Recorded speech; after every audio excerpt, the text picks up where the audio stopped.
የድሮ ጓደኛዬ ነበር። የመጀመሪያ ጓደኛ ነው። ከተለያየን አልደበቅኩትም ጋሺ ብሩክዬ። እኔ በቃ ስለምወድ በእኔ የምደብቀው ነገር እንዳሌለ ነው። እኔ አልደበቅኩትም። ዛሬም አንድ ሴት አርግዣለሁ ያንተ ነው ብሩክ፣ ነገም ይሄ ልጅ አርግዣለሁ፣ ከነገም ወደ ሌላ ሴት አርግዣለሁ ብላ ብትመጣ አንቺ እሺ ምን ላይ ልትወርቂ ነው? በምን ላይ አረጋጋሽ? ምን አየሽ? ምንም ይሁን ምን እምነቴን አጉድሎብኛል። ምንም መስማት አልፈልግም። ምን አየሽ? ምን አየሽ? ማለት አልገባኝም። አንሶላ ሲጋፈፍ ማየት ነበረብኝ። ሆነን ማስተካከል አንችልም። ብሩክዬ ንገረኝ። እንዲሆንኩት እንዴት ተፈለጥኩ እያሉ አይደል እንዴ? ቤተሰብ እውነት እንዳታምኑ። እኔ መቼም አላምንም። ሁሉም ሴት መጥቶ ከብሩኬ ነው አረገዝኩ ሲሉ መስማት የለብንም። በእርግጥ ዛሬ ያወራ ጋሽዬ እውነት ነው ብዬ አስባለሁ። ብሩኬ ደግሞ እኔ ቅር ያለኝ ነገር በጣም ገርሞኛል። ሰላም ሰላም፣ ውድና እየተከበራችሁ የቻናል ቤተሰቦች እንዴት ናችሁ? እኔ ደህና ነኝ፣ እግዚአብሔር ይመስገን። ሁሉ ሰላም፣ ሁሉ መልካም፣ እግዚአብሔር ይመስገን። እኔ ጋር ሁሉ ሰላም፣ ሁሉ መልካም ነው። ለዚህ ቤት አዲስ ከሆናችሁ ሰብስክራይብ፣ ላይክ ማድረግ እንዳትረሱ። ቪዲዮ ስትጀምሩ ልክ ቪዲዮ ስትከፍቱ ላይኳን በመጫን ጀምሮ ማለት ወዳለው ውድ ቤተሰቦች በጣም ነው የሚያሳስቡ፣ በጣም ነው የሚያዛዝነው። ብሩኬ ነው እኔ ንግግሩ በጣም ነው ቅር ያለኝ። ምንድን ነው እኔ እንዴት ሊሆን ይችላል? እኔ እንዴት ሊሆን ይችላል? እንደዚህማ አይሆንም ምናምን 100% እርግጠኛ ነኝ ምናምን ከምለው እኔ ከእሷ ጋር ተገናኘሁት እንጂ ሌላ ነገር ምንም አላሳለፍኩትም የሚለው ነገር አጭር አማርኛ አውራም አንዱ ይሄ ነው። ሁለተኛ ነገር ደግሞ ሰው ስለተገናኘ ያርግዛል አይደለም። እሱ ደግሞ እኔ ምንም ማቆ ታሪክ የለም ብሎ አይደመድምም። እሷ እንደዚህ ትላለች፣ እኔ የሚላርጎ እኔ በጣም ሀሳብ ውስጥ ገባው። ራሱን አቅም ነበረ ይዛኔ። እንዴት ሊሆን ይችላል እንዴ? አንድ ወንድ ከአንድ ሴት ጋር አንድ ላይፍ ሲያሳልፈው እንዴት ነው ሳቅ እንትን ምለው እንዴ? እንኳን የ6 ወርታውና የ6 ዓመት እንኳን አይረሳም። በተለይ አንድ ሴት ከአንድ ወንድ ጋር የሆነ ግንኙነት ስታድርጎ ወንድም ሆነ ሴትም እንዴት ሊረሳ ይችላል? ይሄ ውሸት ነው ብዬ አስባለሁ።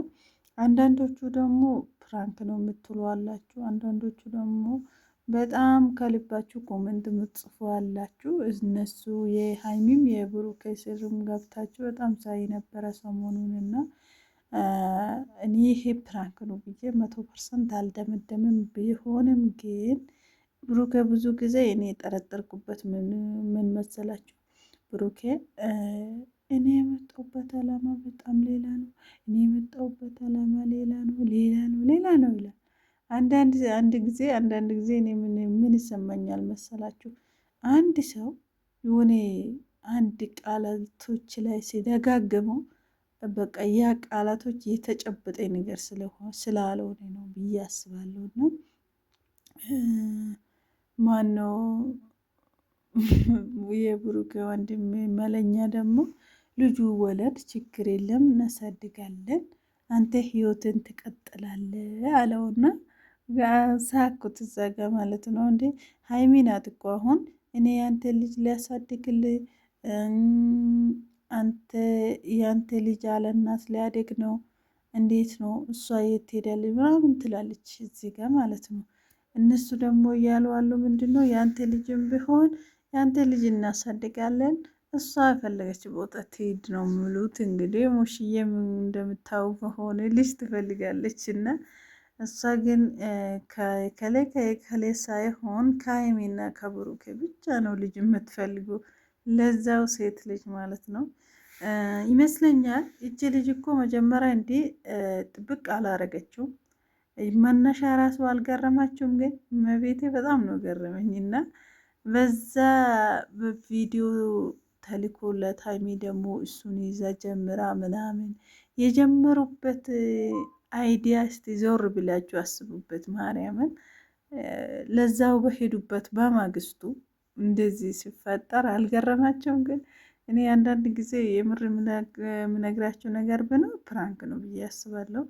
ሆኖስ እያለው ግን እንደ እቺ ልጅ ከብሩክ ጋር ቪዲዮ ሰራች እንጂ ፍቅረኛ ሆነች አልሆነች እኛ ምናውቀው ታሪክ የለም። የሚያውቀው ራሱ ብቻ ነው። እና ሲቀጥል ደግሞ የዛሬ 6 ወር መጥቼ እንደዚህ ይሄ እርጉዝ ደግሞ የ6 ወር አይደለም ቢያንስ የ4 ወር ወደ 5 ወር ምናምን ከዚህ ከሁለቱ አንዱ አልፍምና ሆኖስ እያለው ግን እኛ ኮመንቶ ስንጽፍ እኔ ራሴ የእርጉዝና ፎቶ ምናምን አስቀምጬ ቪዲዮ ሰርቼ ነበረ። ሰው እነሱ ደግሞ አሁን ወዴት አዞሩት? በእኛ ኮመንት እርጉዝ ናት ቶክቶክ ላይ ብዙ ጊዜ እንዳያቸው ከሆነ ልጅቷ እኮ እርጉዝ ናት፣ ልጅሽን ይዘሽ ጥፊ፣ እርግዝናሽ አንከባክብ ምናምን እያልን ነበርና እሱን ይዞ ነው እንግዲህ አሁን ደግሞ ወዴት ዞሩት?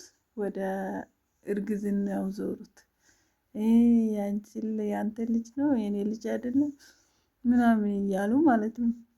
ግን ብሩክ ይሄን ሊያደርገው አይችልም። ቢያደርግ ደግሞ እንዴት ራሱን ይጠረጥራል የሚለው ነገር ነው ገረመኝ። እንደዚህ አልተፈጠረም ሊፈጠር አይችልም ምናምን ከሚለው እኔ ቃል ላይ አገኝቼ ተለይቻታለሁ ማቆ ታሪክ የለም ብሎ አይደመድምም። ገባችሁ አይደለም? የሆነ ጥርጥር ነገር ውስጡን ያስገባና ምንድን ነው የሚሆነው? ቪዲዮ እየቀጠለ ይሄዳል ማለት ነው። በእንቅጩ ከተናገረ ምን ይሆናል? ምን ይሆን ታዲያ? እንትኑ ይደፈናል ማለት ነው። ፋይሉ ይዘጋል። ስለዚህ ፋይሉም እንዳይዘጋ በትንሹ ጨረፍ እያደረጉ ስራ መስራት ነው ማለት ነው። ውድ ቤተሰቦች እንዳያቸው ከሆነ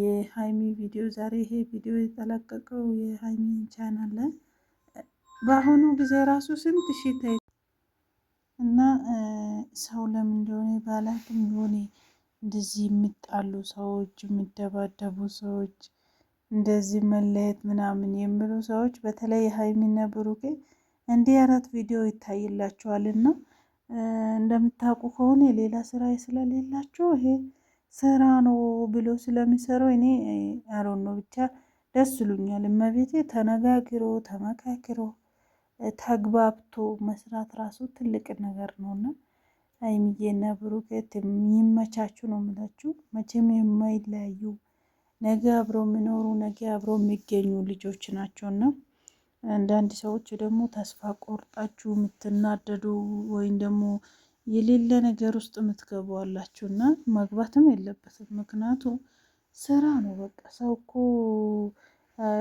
በተለይ ኢትዮጵያ ላይ ያለው ነገር እዛ ውጭ ሀገር ሆናችሁ ነው እንደ ቀላል ነገር የምታዩት እንጂ ኑሮ በጣም ለየት ይላል።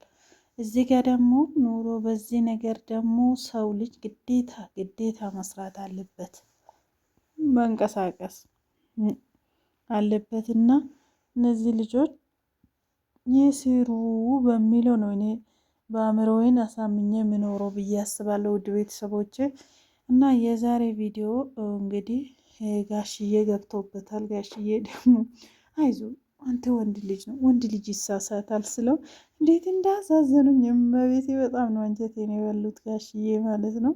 እውነት ነው፣ ወንድ ልጅ እኮ በብዙ ነገር ይሳሳታል እና ሴት ልጅ ደግሞ ወንድ ልጅን ታሳስታለች፣ በብዙ ነገር ታሳስታለች። እና ግን ብሩኬ ደግሞ እንደዛ አይነት ልጅ ነው ብዬ አንድ ቀንም አስቤም አላውቅም። ሊሆንም አይችልም። ልጁ ታውቃ ነው ለማስመሰል ወይም ደግሞ አለ አይደለም የሆነ ሰው ስትፈልጉ የምትፈልጉ ነገር በጉልበት እቺ ልጅ ለምሳሌ በጉልበት ነው ብሩኬ ጋር መቅረብም መኖርም እየፈለገች ያለችው።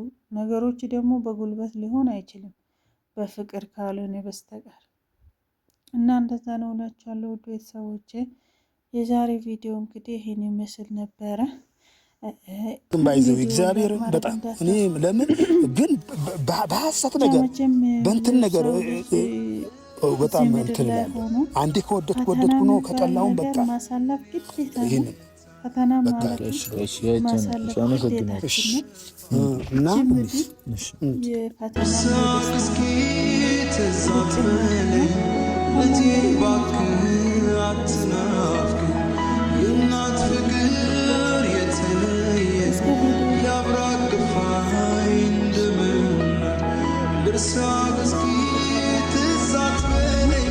ልጅ ባክ